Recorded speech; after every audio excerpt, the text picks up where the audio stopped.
Bapak Ibu, firman Tuhan hari ini Filipi 3 ayat yang ke-20, karena kewargaan kita adalah di dalam sorga dan dari situ juga kita menantikan Tuhan Yesus Kristus sebagai juru selamat.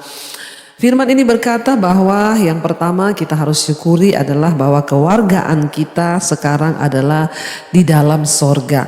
Memang kita masih hidup di dunia, tapi ingat kita ini warga negaranya sudah warga negara sorga. Ya, ketika kita dulu hidup dalam kegelapan, kita hidup dalam dosa, kita mengikuti roh-roh dunia sehingga kita terus tenggelam di dalam kepahitan, amarah, kenajisan, segala macam perbuatan daging yang pada akhirnya akan menjerumuskan kita ke dalam kebinasaan. Yesus datang menyelamatkan kita, memindahkan kita yang tadinya kita di dalam kerajaan maut, di dalam kerajaan neraka, di dalam kerajaan setan. Hidup kita dipindahkan ke dalam kerajaan Allah. Karena itu dikatakan bahwa kewargaan kita itu ialah di dalam sorga. Bapak Ibu, selama kita hidup sungguh-sungguh mengikuti Tuhan, menuruti firman-Nya, maka kewarganegaraan kita itu ya tetap adalah di dalam sorga. Kita tidak bisa seenak-enaknya. Makanya banyak yang berkata, oh saya ini Kristen, oh saya ini pengikut Yesus, saya pasti masuk sorga, kewargaan saya belum tentu. Selama kita mengikuti prosedur yang berlaku dari sebuah negara itu, maka kita itu masih sah ya menjadi warga negara di negara tersebut. Tapi ketika kita tidak mengikuti aturan yang berlaku, maka otomatis kita tidak menjadi warga negara di situ. Bahkan kita bisa dideportasi atau diusir keluar dari negara itu kalau kita melakukan sebuah kesalahan. Di Indonesia aja kalau ada orang yang melakukan hal-hal yang tidak benar atau apapun ya, maka dia ya terancam kewarganegaraannya. Demikian juga dengan kerajaan sorga. Tuhan Yesus datang memberikan kita warga negara, identitas yang baru. Dikatakan kita ini diberi kodrat ilahi. Dari hidup yang lama kita dipindah menjadi hidup yang baru. Kita terima kewarganegaraan yang baru, yaitu warga negara sorga. Selama kita mengikuti ketentuan yang berlaku, maka kita masih sah. Ya, ketentuannya apa? Yesus berkata, ya ikutilah jalan kebenaran. Engkau berseru Tuhan, Tuhan, tapi engkau melakukan kejahatan. Engkau hidup seolah-olah engkau bertindak, hidupmu itu seperti warga negara neraka. Ya, maka engkau tidak layak untuk menjadi warga negara sorga. Ya, saya selalu mengajarkan tentang firman yang murni. Jangan terbuai dengan sekali selamat tetap selamat. Ya, ada ketentuan, tidak gampang masuk surga itu, tidak mudah. Memang kita diselamatkan bukan karena perbuatan baik. Waktu pertama kali kita dijamah Tuhan, tidak Tuhan lihat perbuatan baik kita. Saya ketika dijamah Tuhan sedang dalam keadaan berdosa, bahkan mau bunuh diri karena akibat dosa. Tapi Tuhan selamatkan saya. Itu yang dikatakan bahwa kita diselamatkan bukan karena perbuatan baik.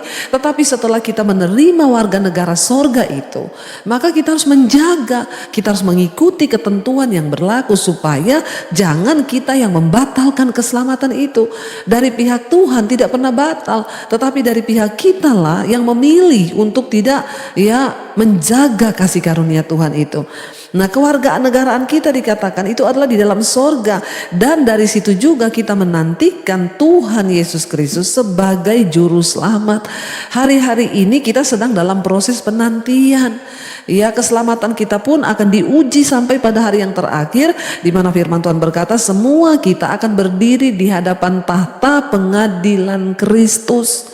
Akan ada pengadilan di hari yang terakhir, di mana disitulah akan ditentukan mana yang selamat, layak ya untuk tetap menjadi warga negara kerajaan sorga, mana yang tidak. Ya, kita sehari-hari ini masih menantikan sang juru selamat itu untuk datang kembali menjemput.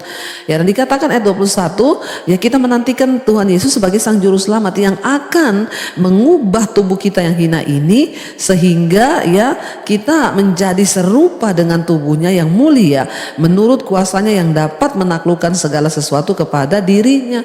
Ya, kita nanti akan diubah ketika Tuhan datang. Orang-orang yang layak mengiring dia, mengikut dia akan diubah ke dalam tubuh kemuliaan. Ya, jadi Bapak Ibu, kalau hari ini kita sedang ada dalam tubuh daging ini yang masih bisa merasa sakit, yang masih bisa berbuat dosa ketika kita marah, yang masih bisa melakukan segala hal yang tidak berkenan, tubuh daging yang masih bisa mengeluh, tubuh daging yang bisa masih terasa capek menghadapi pergumulan, ya tetaplah setia kepada Tuhan. Ya, kalau hari ini engkau jatuh dalam dosa, bangkit kembali, bertobat dan hidup sungguh-sungguh kepada Tuhan. Kalau hari ini engkau merasa lelah, Tuhan, itu karena daging kita yang tidak kuat menderita. Tapi sabarlah Bapak Ibu, karena ketika Tuhan datang kali yang kedua, Dia akan mengubah tubuh kita yang fana ini menjadi serupa dengan tubuhnya di dalam kemuliaan. Ya, karena di Tuhanlah yang punya kuasa untuk menaklukkan segala sesuatu kepada dirinya.